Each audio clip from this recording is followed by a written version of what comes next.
Dahil may sakit si Thomas, yan, napa-order ang tatay niya sa Food Panda dahil gusto niya ng chicken. Ayun niya ng chicken na prito ng tatay niya. Thank you po, ma'am. Thank you, ah. Ay, okay na po ba, ma'am? Okay na. Salamat. Thank you. Thank you, ano. Thank you, tatay. Lapit mo pa yung kinakain mo. Lumapit ka pa sa ano.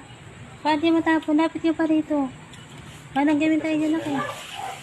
Ayan, lapit ka dyan. Kinuha mo yung ano? Ibang sito.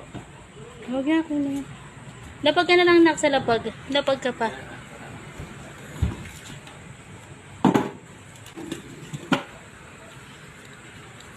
Wow, craving. Satisfied, ah.